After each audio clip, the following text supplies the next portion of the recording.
Okay, here we are. It is our first co-leadership community call, and my name is Ashley Komarick. I'm here with my fellow authors of Co-Leadership, How Modern Leaders Create Shared Power, Build Trust, and Shape the Future Together. Our best-selling book. Three categories in Amazon. We're very proud of that. I'd like to invite my co-authors to say hello and introduce themselves. So right next to me is Maggie. So I'll hand it over to you, Maggie. Hello, my name is Maggie Reedy. I'm so proud to be part of this team. I think that this conversation about leadership in the world is timely. I think that we need to reach into new ways and deeper ways to lead and to build a new future together. So I'm happy to be here and start off this series of conversations about leadership in action. Awesome. Thanks, Maggie. Next, I see Jeanette on the screen. Hello. I live in Alberta, small town Alberta, and it has been a great opportunity to connect with all of the authors.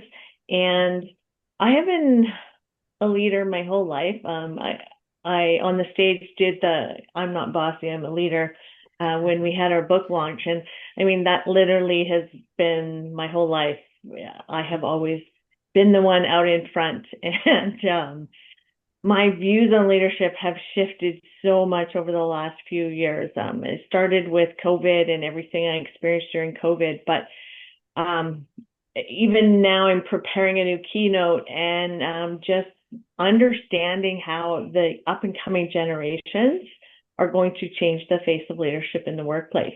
And our book is bang on what the Gen Zs and the Gen Alphas are saying they want from management, right? And, we talk about that in the book, how leadership isn't necessarily a title, but our leadership skills are needed everywhere in life right now.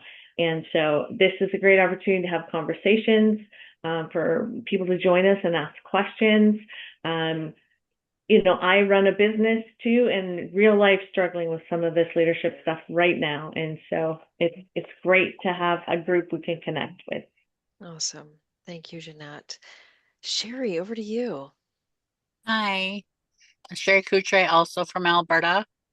And I am just super happy to be a part of this group and super proud of everything and all the work that's been done and excited to just learn myself as we go along because, as a leader, you're always learning too, right? So it's learning to let go of things like including the reins and all the things where you think it's power and roles and just letting go and learning and thinking that it's okay to just be yourself and listen and see what everybody else has to say, take it all in and move forward. And so that's what I'm here today to do too. So thank you for joining us.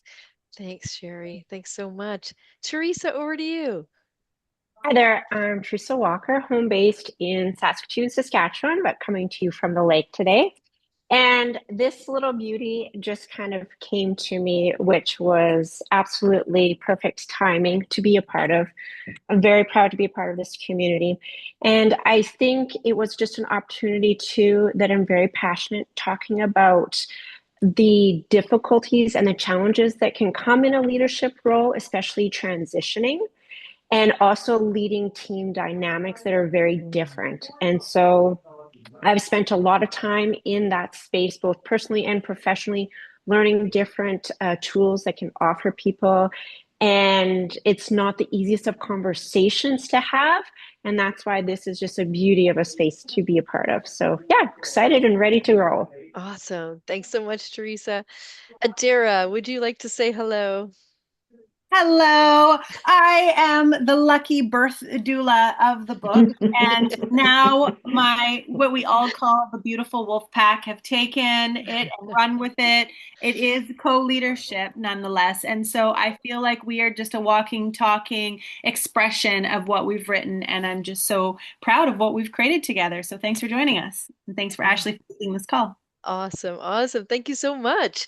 Yes. So we are all going to be taking a turn facilitating, leading one of these calls. They are scheduled on the last Thursday of the month for the next 6 months. So we're going to wrap up. We're going to go right to the end of the year. And we look forward to welcoming anyone who would like to join our calls. Each one will have a theme. And today's theme is trust. And we all contributed to the chapter on trust. Our book is structured with different spheres. And so each of these talks is going to focus mainly on one of those spheres. Things like self-leadership, trust is today, momentum, power, different uses of power, legacy.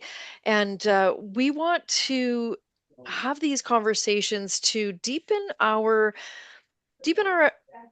shared experience, share our experiences, deepen understanding, create community, create connection, and help people know that you're not alone out there facing the challenges that are inherent to a leadership experience. As we've heard, and as we've written too, that in our book we write about their stories. This is not a textbook, it is a book of lessons learned along the way.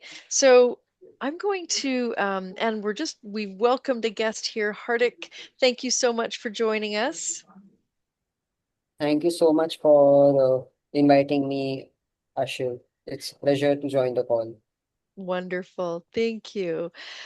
So I guess what I'd like to do is start out by asking all of us to comment on, when speaking about trust, when you think of a leader that you deeply trusted, what's a word that would describe how they made you feel? You can go ahead and pop that in the chat, or you can share into the space with your voice.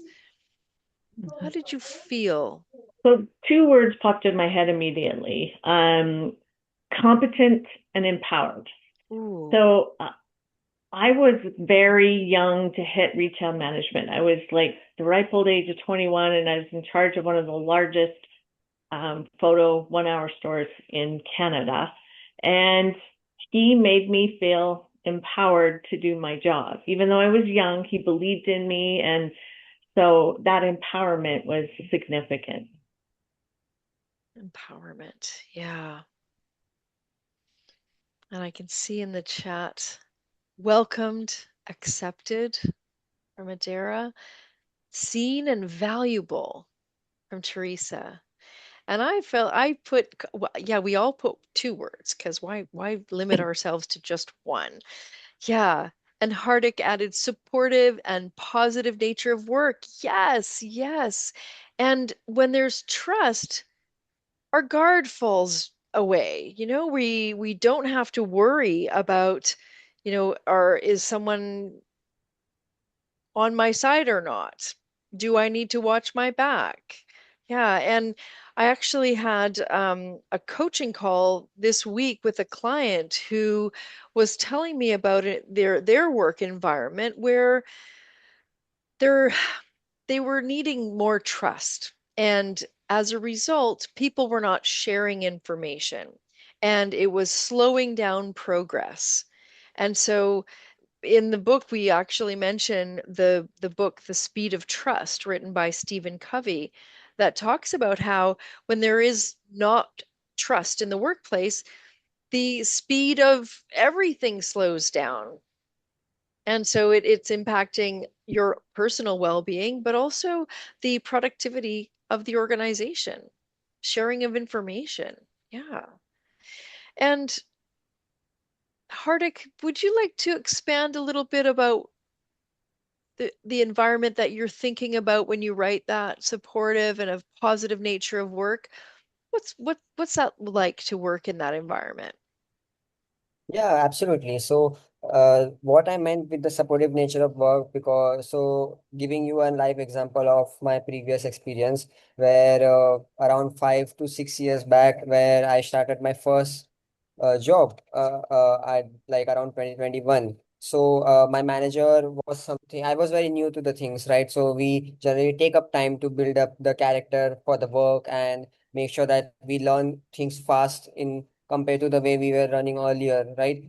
So my manager was helping me kind of in a way where she was giving me some good strategies which could work based on my kind of nature of work. Like I was like not very patient at that time. So she made sure that I learn how to get patience in my life.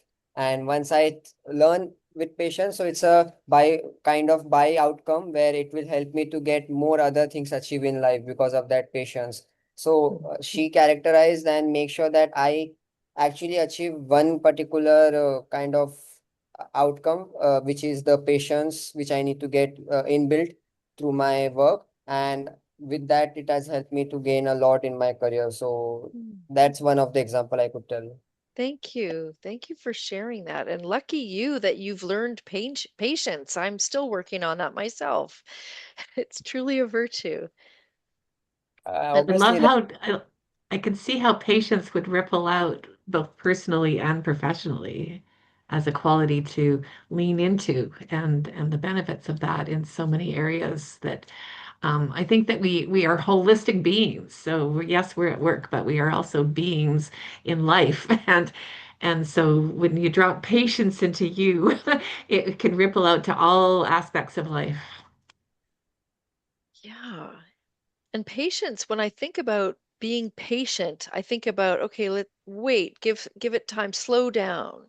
And when we slow down, we can listen, we can notice, listen on different levels, on deeper levels.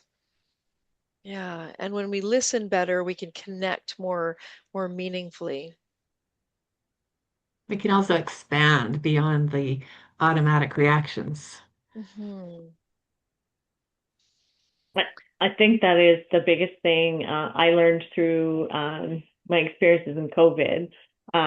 Before I used to react instantly, and now I've learned to shut my mouth and like literally and sit with it, right? And say, I'm gonna have to get back to you because I need to process it because yeah, I just experience it different now, especially when it's bad news.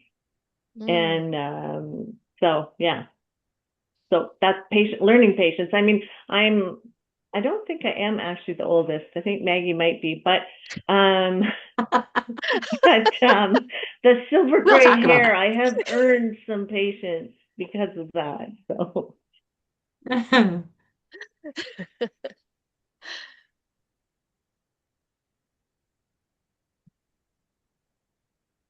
Teresa, when have you created an environment of trust Ooh.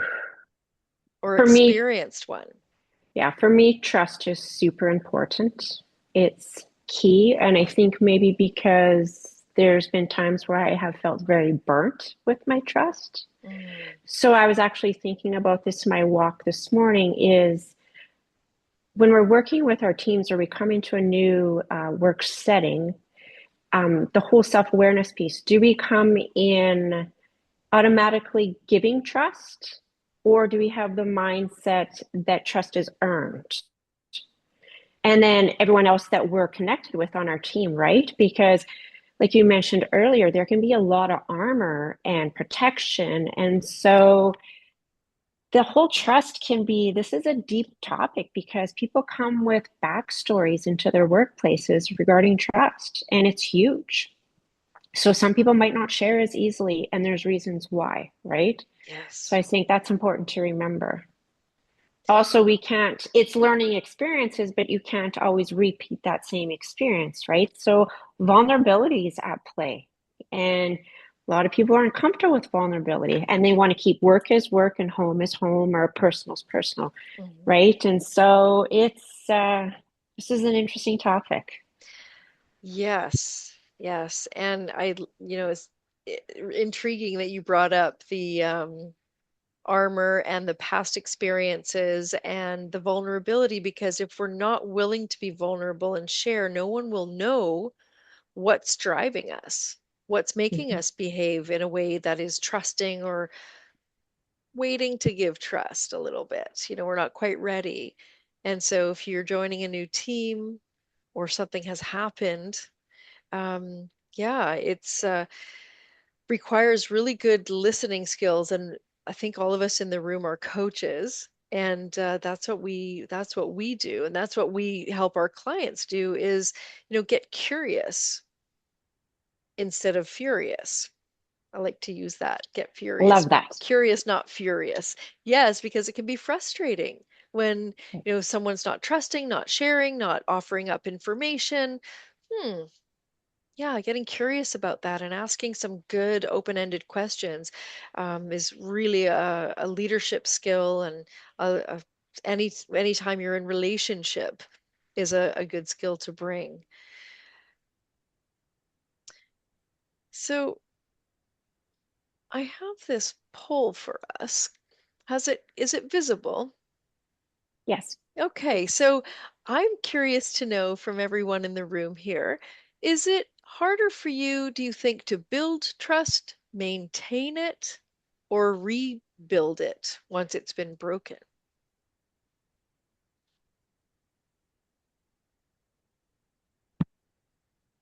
Mm, okay. So, okay, so we've got a split here. I wonder, can you see the results? I'll show you the We can't results. see the result. Okay, Oh, how about now? Yeah. Oh. yes, now we Hmm. can. Okay. So the first people that selected rebuilding trust answered, those were the first ones to come in, and then building and then maintaining. So some people took time to think about that. And yeah, let's share a little bit about what made you answer what you picked. Well, one of the metaphors that I really like is that trust is like a pearl necklace that gets built over time with, following through on your actions, how you're observed in your communication, how you speak about others. Everybody's listening when you're speaking about others, Mm-hmm. because they gauge their relationship to you based on that. Like if you're busy talking about the stuff that should be in the vault openly about somebody else, well, then I'm going to back up from you and not necessarily put another pearl on that string. It's going to make me hesitant to put another pearl on that string if I see that. So there's just so many, I think that asking how somebody is outside of the workplace builds trust. Like seeing them as a person, how is, if you know that their mother's going through chemo, asking how that's going, it builds trust. It puts another pearl on that string. And so over time, do you follow through on your actions? Do you do what you say is important to you? Do you actually follow through on the values that you speak about? All of these things are just so many different ways that we can build trust. And when it's broken, it's like that pearl necklace shatters and all the pearls get scattered. And then if that person, and then you know what, sometimes we just walk away at that point. Sometimes that's just like, okay, I'm done. And other times it's like, no, there's a few pearls that are really important to me that I'm going to start restringing this, and it's going to take some time and patience and consistency to string that back together. And so I think that in my experience, that's the hardest, is to restring it, to reach for the pearls that I can still grasp onto and put them back on there in that relationship. And then to have the patience to develop new pearls to put back on there and to get a strong enough string together that the trust is rebuilt. What a beautiful metaphor that is, Maggie. Thank you. Yeah, and it takes a lot of effort to go and find all those pearls that have been scattered all over the floor and under the furniture, and getting down on your hands and knees and looking for those pearls. And is it worth the effort? Do we even want to do that? Is it worthwhile? That And I think that rebuilding. where that comes into the play is, what is our experience relationship with trust? We all come from, I was at a workshop today and I loved this metaphor. They talked about how we all have like a peacock tail behind us, and each of those feathers represents a system that we have been part of, right?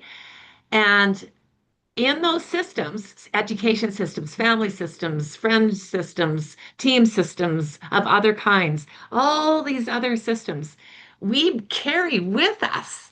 And so when the current system that I walk into breaks my trust, my context for that is going to really inform my willingness to stay and rebuild or to say, no, I'm done.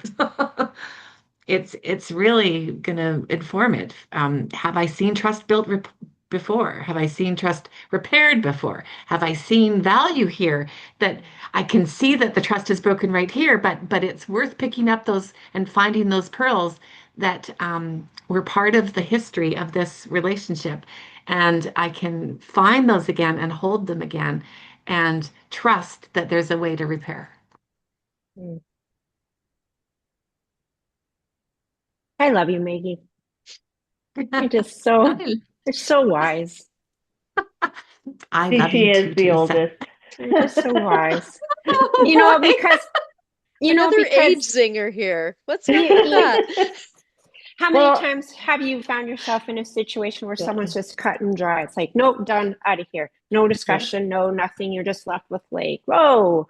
Maybe assumptions were made or misunderstandings, or the intention landed completely different, right? Yeah. And there was no Yeah, conversation. And so I know for me, when trust has been broken, a big one for me is ownership and accountability. absolutely. Own what you say, take about accountability. And it's not about if I express my feelings or hurt or whatever it is, it doesn't matter how they feel. It's that I feel valued, that I'm heard, you know? And so then also then it's the actions in the rebuilding.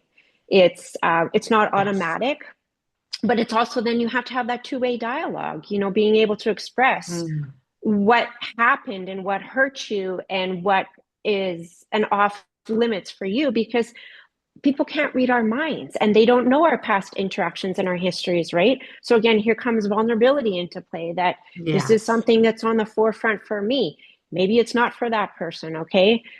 But that's okay. Everyone has their own. That's why we need this communication part, right? And these are the hard conversations that we really need to get in the boots and have and do the work, right? But again, it's, do I want to put my energy into this, into the rebuilding? And that's individually something we have to assess. And they say that Mhm. scar tissue is strong, Mm. not they say, it is. Scar tissue is stronger than our original skin. And Interesting. so if we are going to rebuild trust and there's a declaration from both sides of that willingness and the willingness and the go like the agreement that we're going to do the work, we're going to have that conversation, we're going to or those conversations, because it's not automatic that it's going to happen and be resolved in an instant. But I think if you're willing to do the work and you declaredly are so, then the relationship could actually be stronger for having recovered the trust. I think it goes deeper, right? Yeah. yeah, It yeah. Yeah. sinks to a deeper level of, okay, this isn't going to be a cut and go. Like we've gone to a deeper level now, right? Mhm. And that's a big step in taking the action to rebuild, is that we've now gone Mm. to a deeper level.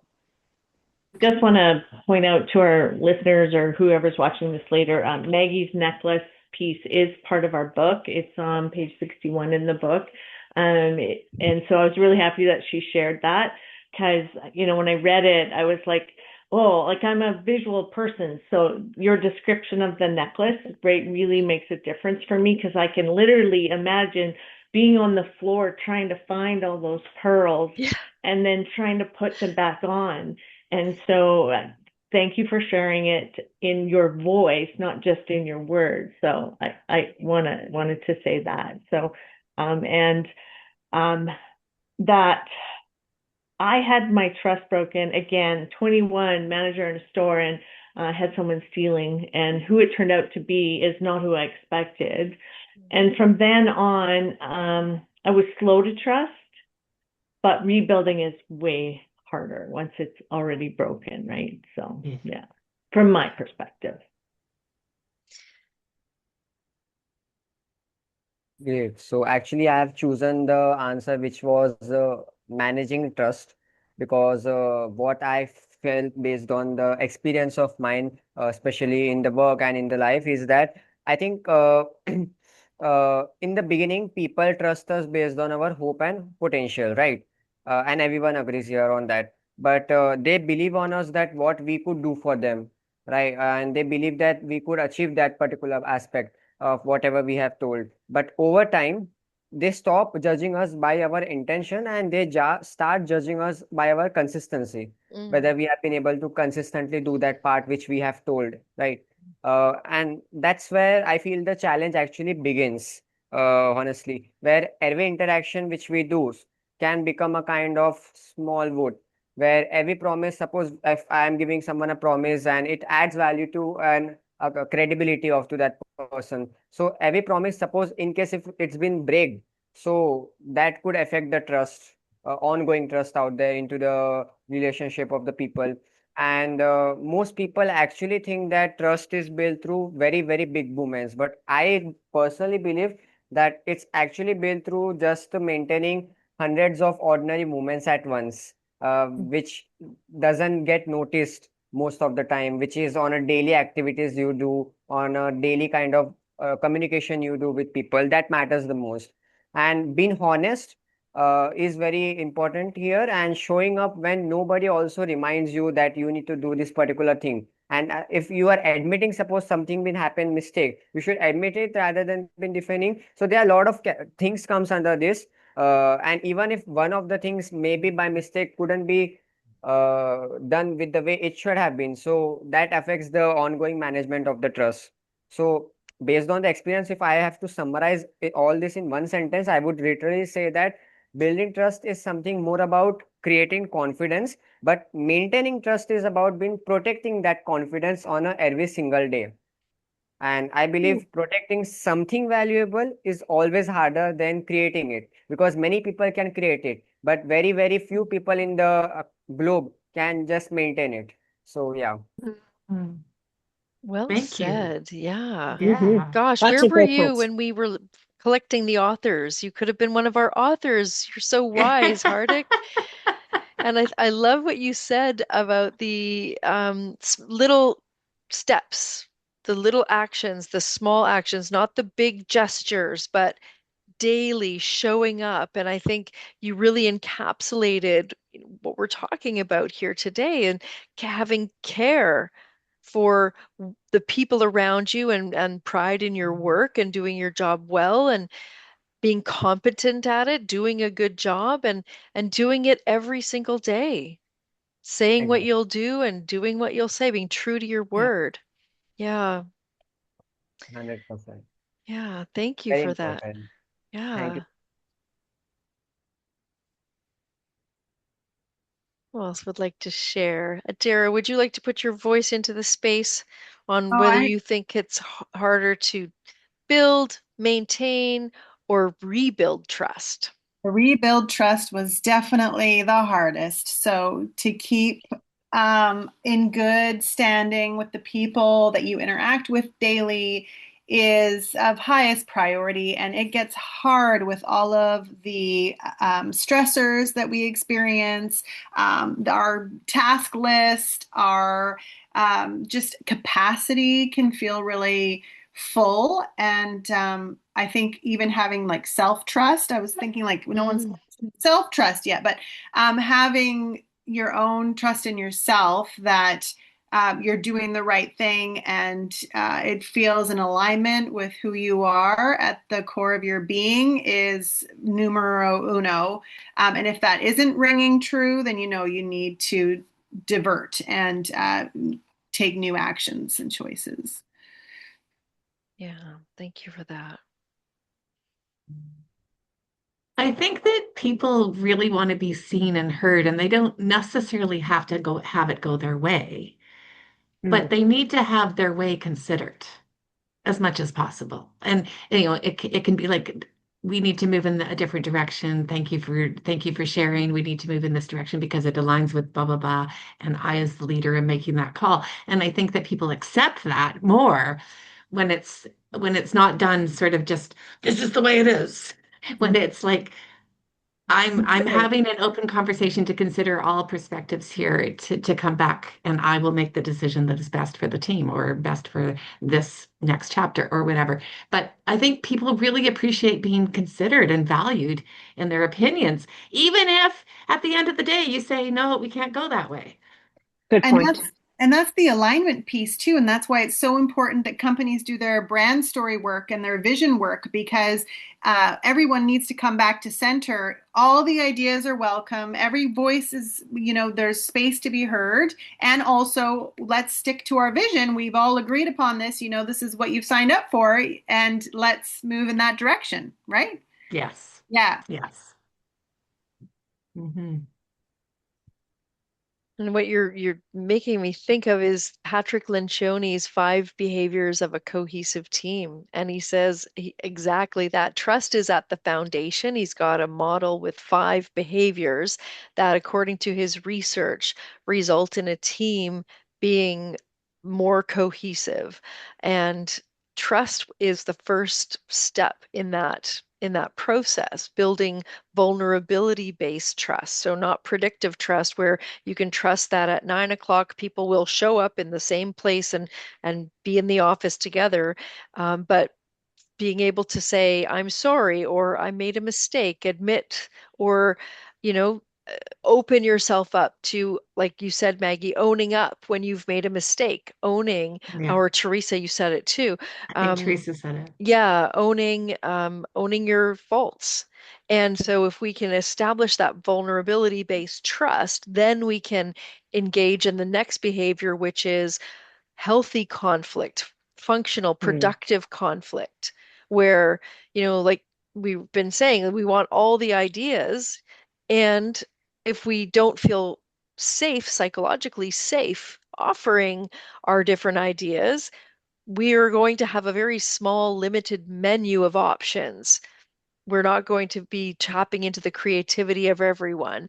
And so being able to have that healthy conflict about ideas, about tasks, about process and priorities leads us then to having everyone weigh in and commit. And as you said, Maggie, if the leader doesn't pick your idea, but you've been involved in talking about what we should do and what the right course of action is and what direction we should take, if you've been heard, you're going to buy into the ultimate decision. And when we weigh in, we buy in and we hold each other accountable. That's the fourth behavior in this model is accountability. And then the team-based results. So is the top of the pyramid, not just an individual's results because they're going to look good and they're going to get the bonus, but what's going to be good for the entire team. And it all rests on trust as a foundation. Mm-hmm. I do I have one quick question on the trust-based part. Uh, Basically, if I can ask that the question was something related to if they suppose if you feel that is trust being built through fast successes? Suppose if a person got fast successes, or will you be trusting that person who handle failure in the most efficient way out there? Hmm. Teresa, you look like you've got some ideas. I think that's a great question. So let me just clarify as the question. Do you trust someone who has like lots of success or someone who has had a failure and rebuilt from it? Yeah, exactly, correct. Okay. I'm always for the underdog. They've got the grit. They will put in 100 times before someone who it comes to success comes easily. Um, it's just, to me, there's a work ethic, there's a determination, there's a why in there that pushes them. In the same sense, someone who easily creates success, I also kind of want to know what their winning recipe is, right? Like, that's awesome. for me, I think a big part is being open to the learning. Everyone does it differently.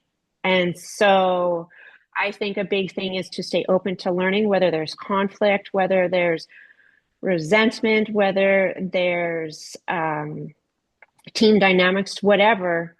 Someone gets there quicker. I want to know, I want to learn how. Someone built from the ground up, they kept getting pounded down and pounded on, but they kept coming back. I want to learn why and how they did it, right? So for me, a big one is staying open to the learning in the process.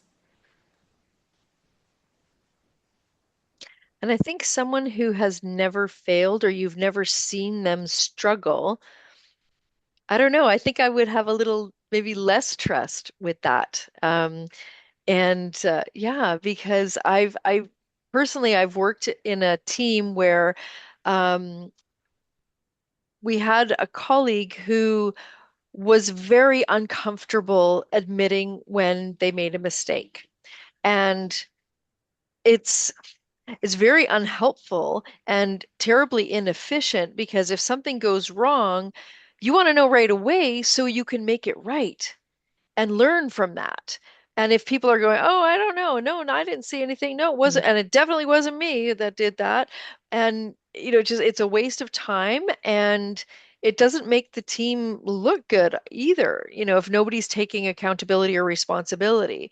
And that's one of the most I don't know. I respect a leader so much when they can acknowledge, you know what, I messed up. We could have done this better, or, I could have done this better. And we can be leaders at any level too. You don't have to have a business card that says manager on it, or even supervisor or director to be a leader. You can lead with, and that's in our chapter on different kinds of power, which we'll look at in the months to come. Um, we have different ways of leading and being an example. So, somebody who has risen with rapid success, like in your first scenario, Hardik, great. And do they know how to fall down and get up? Right. That's a very kind of great point you have been pointed out. It's very important. So based on, I feel the answer you and Larissa has provided, it's something we will be choosing underdog people only who has make sure that they have proudly went through the failures and immediately started getting to the success with all the hard work, efforts, motivation, whatever they have inside them. That's the main. Yeah, it's a great interview question. If you're hiring, Absolutely. yeah, tell me at a Absolutely. time that it went badly. And if someone says, "Oh, I've never had really a failure," they're Ugh. lying. Don't buy Next. it. Yeah. One of my favorite interview questions. Yeah. Yeah. Yeah. It compounds with trust also. So I thought that it would be a great question to be asked. So it relates it. That's why. But yeah, thanks for the insights. I Yeah. think in a leadership role and in as a teammate on a team, I've always had the attitude of please hit me with a hard truth. Because then we can immediately do something about that, I don't want to play detective. So that takes a lot of time and energy, Yeah. right? And so rather than dodging and weaving, it's like hit me with a hard truth and then let's do something about it, right? Correct. One quick question onto the leadership part, which we can continue on this conversation. Suppose if a leader itself make a mistake, but he immediately admits, I mean, he immediately admits that he has made the mistake. So does your trust will be increasing to that leader or does your trust will be decreasing? Ooh, that's an In interesting question. Great question. increasing. What do you Increase. think? What do Increasing. you think, Hardik?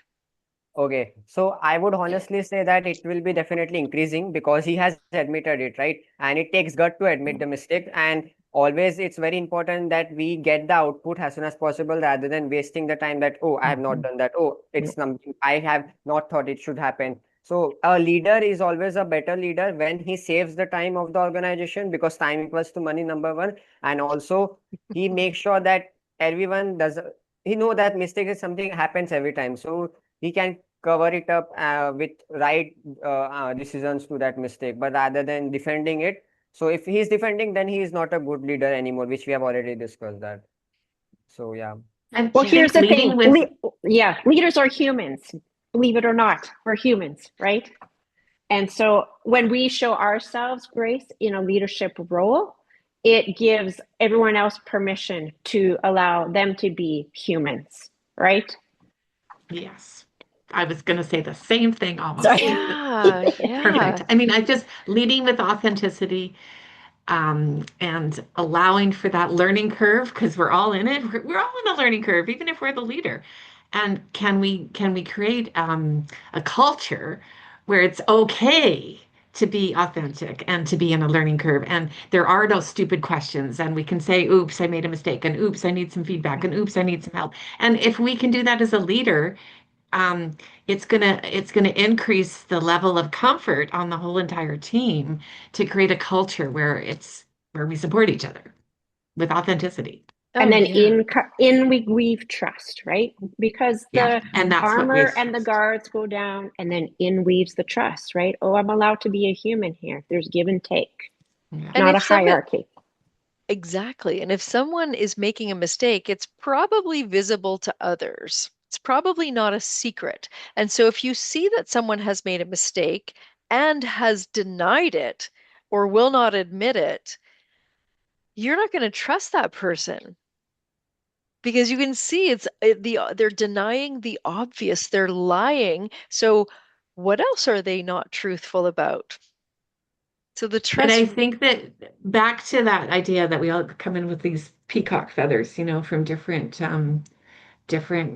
settings, different circles, different teams we've been part of, different systems we've been part of. So yeah. somebody might come in where, being authentic and open about making a mistake was punished Mhm. or they were fired or they were ostracized or like they might come in with another story that we don't want to be part of our team working together here and it's showing up. So I would encourage us to lead with curiosity, Yeah. like instead of judgment. You're not telling the truth. You're hiding it. I don't trust you anymore. I mean, we can see there's a behavior here. It's not fitting with how we want to be on this team. I would want us to lead with curiosity. Yes. What's going on? What's the hardest part for you right now? What's hard to, I like your hit me with a hard truth. Hit me with a hard truth about what it's like to work with me as your boss Yeah. right now. It's very Pat Benatar. Yeah, Let's go for a that's what I was muffin. thinking. It's is Ashley in the book so beautifully wrote about let's go for a muffin, and it's like Let's I go for love a that. muffin. Let's go for a muffin. I'll shoot you straight. Let's take you outside of the work scene, soften you up with a muffin, and then I'll tell you the hard truth. And hit it. Yeah. And Boy, I oh think boy. that's a beautiful gift to give people Yeah. It because then ultimately was. Yeah. you have a choice. Because then you have a choice. You can do something about it, right? Yeah. Yeah. And it's about building the culture and the mindset, cultivating the mindset that we want to have on our team and the culture that we want to have on our team, that those conversations take place. And Hardik, the story that Teresa's referencing is when I started a new job and it was my first leadership experience. And I was so enthusiastic and so energetic. And I came in and I was just, making all these decisions on my own and telling people what they were going to do. And it was just overwhelming and profoundly annoying to the people that had to work with me. And so my fellow manager said, he comes into my office and says, "Hey, let's go. Let's go for coffee. I'm going to take you, we're going to go have a muffin at this really good place on Commercial Drive." And we're having our muffin and fancy cappuccinos, and I'm thinking, oh, this is so lovely. We're building our bond as fellow managers, and it's a team building moment. And he told me, the reason that I called you, took you off site is because you've been annoying everyone. You need to go in and say you're sorry to everyone. You need to apologize. You messed up big. They're going to give you a second chance because they all went to him and said, "What's up with this new woman? Well, like, what is she doing? Like, can we get rid of her? Send her back. We don't want her." And he says, "Well, let me talk to her." And so he said they trusted him, and he invited me to trust him, which I did. I'm so glad that I did. And I did that. I had to call in everybody into my office one at a time and have a whole humility. It was humility week for me and talk to everybody and apologize. And it was yeah, it was really it was hard because I thought I was doing so great. And I clearly had completely missed the like I lost the plot. And yeah, so letting someone also give you the hard truth and taking it in. And, Adara wrote the word ego in the chat. I could have said, What? Me? No, I'm doing everything right. How could you possibly? You're mistaken. Everyone else is mistaken. And that would have been so unhelpful. And I wouldn't have stayed there for 9 years. Yeah, that's another It's story in also our how we book. grow, isn't it? I mean, like if we have it all together all the time and we know all the answers all the time and we're at the top of that curve, well, then we don't get to expand. And that's infinite. Expansion and Yeah. growth is infinite, even if we are the leader. I think Yeah. it especially for a leader, right? Yes. Yeah. Yes. So, Hardik, what kind of things do you do in your workplace to build trust? Yeah, that's a good question. So basically, in my workplace currently, I have around close to 8 team members with me working.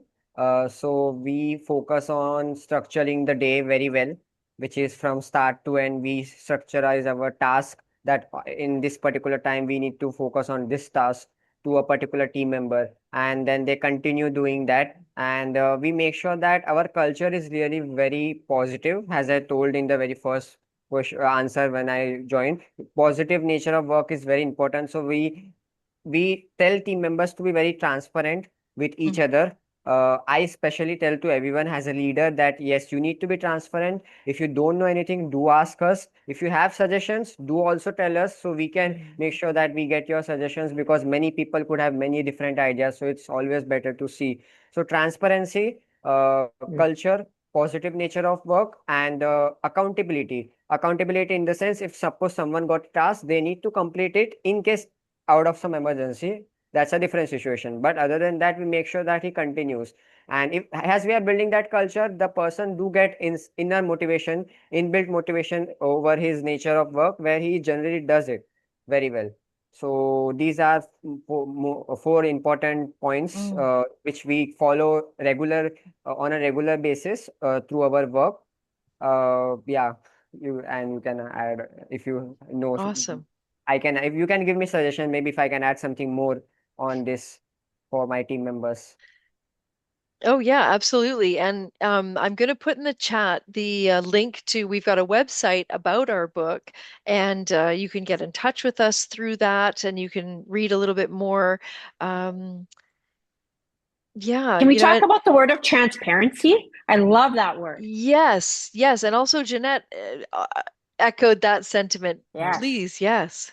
So I just learned about this, maybe a year learning about the word of transparency, where it takes away the ownership of asking the right questions, right? So it's like, if you ask me the right question, then I'll share. But transparency puts the ownership on the other end and says, no, I'm an open book and here's the things. It's not about you asking the right thing in order for me to share information. It's an open book policy. Here it all is. It's open and open for discussion. And I looked back and thought, how many relationships, work-wise and personally, was the ownership on me in asking the right question to learn something? Or was it an environment of just transparency?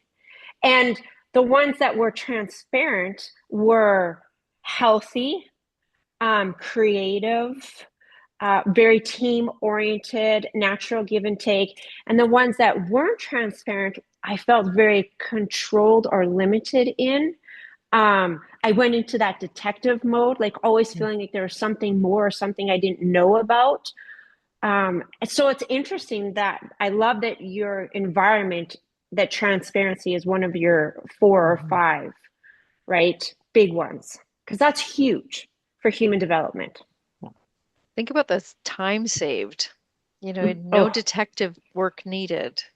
Because uh, then you're asking the questions like, are you getting the right question? You have to think about what questions to ask. What am I not asking? What are they not sharing? Do they have something to hide? Why are they not telling me? And in the meantime, nobody's doing their work. mhm. Nobody's bringing their best creative selves. Yeah. Yeah, no, that really struck with me when you said that, Hardik, just that need for transparency. And I have a staff of 18 and in one of my companies, the other company is just me. But and there's a need for some transparency right now. So that word really struck with me. Thank you. Oh, you've gone on mute there, Oh, I Hardik. was mentioning There. that thank you for the insights which you guys have shared on transparency word. And it's something I did not got from the very first day. It came by experience of the work. It came by understanding the feedback of the employees and how they have been thinking about the work. And accordingly, we have introduced in a way, and everything is interconnected. As Mhm. transparency I told, but transparency will build because of the culture, and culture will build because of the positive nature of the leader, and how positive nature of leader will work once he plan his day very well, so his mind is perfectly well. If his mind has been juggling in multiple things, then it's very tough for him to focus, so that focus matters. So all these things in, and that's the main thing we as a human develop, right? Because it's very interesting topic, and I think we can discuss more on this on many hours detail. But as a human, these things comes through experience, and that experience Hmm. shape us as our character, and that character will make sure that whether we will be a successful person or a failure person into this world till our death. Mhm. That's what I Mm. at the Great end it words. matters. Yeah, I you're just very. love having you with us, Hardik. Thank you for joining us for this conversation. Absolutely. Yes, Great Yes, yes, insights. there's more to come. That's why we're gonna have a whole definitely. series. So come Yes. back and bring your friends, bring your colleagues, Yeah, and actually we're bring gonna, your team. yeah, Yeah, yeah. this would be a really good opportunity for your team to participate and share their insights and maybe take away some new ideas. Yeah, Exactly. you're I all wanted to. very It's next every Thursday. Sorry. Last month of last Thursday, right? So last yeah, Thursday of the month. Yes. I Our, will our next one's definitely. August 27th. Correct, correct. I will definitely bring like most of the team members of mine. They would love to join it. By the way, Awesome. giving you my introduction, I am from India. Just for in India currently at this time it's around morning 4 a.m. So as a leader, yes, yes, it's Are 4 you a.m. in the in morning. India right now? Yes, yes, I am Yeah. in India right now. Wow, you're very awake. Yeah, so like as a leader, as a founder, it's like I have built it through years that to work in non-air, non like kind of tangible times as well. Because as a team member, it's very impossible for people to give it, but as a founder, it's very possible for us to give our 200%, 300% on every task. And by the message which you have shared, Ashil, I did not able to stop myself. And I thought that it's very interesting. I need to join anyhow. Doesn't matter what's the time it is. I'm So so Well, thank glad. you. I'm so glad. And Hardik and I are newly connected on Awesome. LinkedIn. I posted about our conversation and invited and he said, "Oh, I'd like to take part in that." And we connected just a couple of days ago. So, yeah, yeah, 3 days ago. 3 days Awesome. ago. wonderful timing. Yeah. Oh, Nice. that's It's wonderful. God's wish. God's wish. It was like I need to connect with you. So at that particular, I actually DM shared the connection request Ashi that I really liked her content. So would love to follow content journey. And from there she had replied me. Yeah. So that's a So great thing. here's where to get lots of content and from all of the authors. And we've all written this book together. This is the co-leadership book that we're Is it talking about. available in Amazon? Hmm. Hmm. Yes, yes, it is. Yeah. It's Okay. called it's Co-Leadership, How Modern Leaders Create Shared Power, Build Trust, and Shape the Future Together. And maybe we can pop the link into the, well, actually, you can get the link from that The website, the website, Co-Leadership yeah. website. Right. Yeah, It's yeah. open. Yeah. I Yeah. will definitely try to order it. It looks interesting book actually. I'm into And that website only. yes, and the last section in the book is actually a workbook section, and it has some conversation prompts. It's got some things that you can use individually as your own on your own as the leader, and also that you can use with your team. So it's some insights and some a workbook opportunity. Exactly. I will like get kind Well, of 5 copies for now and share it to my core team members who are into the leadership. So Oh, maybe they will have a look and then they will give lesson to their employees. So I yes. have got perfect. 5 managers under me, so they handle the persons. That's how it. Wonderful. We'll spread But the word. We'll spread the co-leadership word. Well, as we yes. get ready to close here, what are some thoughts that we'll go around the room here and some closing thoughts on trust? I love that we started with trust, even though it wasn't the first chapter in the book, because I just feel like in this conversation, I'm just seeing it as such a foundational piece for everything else. And Teresa, I think it was you that talked about self-trust, so we got to bring that in there too, right? Yeah. Um, Yeah. can I trust myself to be authentic? Can I trust myself to ask for help? Can I trust myself to like actually follow through on what I say is important? Um and I think if I can do that and be curious and open with myself, it's going to translate into how I am with others. Mhm. Beautiful. And for me, it comes back to the humanism, giving ourselves grace and giving other people grace when it comes to trust. I do think it's inevitable. Trust will be broken. And so, whether it's intentional or not, and this is why it's so important to have those uncomfortable conversations to bridge those gaps in the rebuilding and in the restructuring.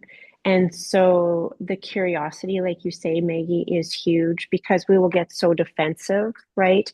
But remember, the goal isn't perfectionists. We're not Mm. perfectionists. No one's perfect. We're here to learn and grow. So when we can come at it from that perspective is ownership and accountability and how can we learn and grow?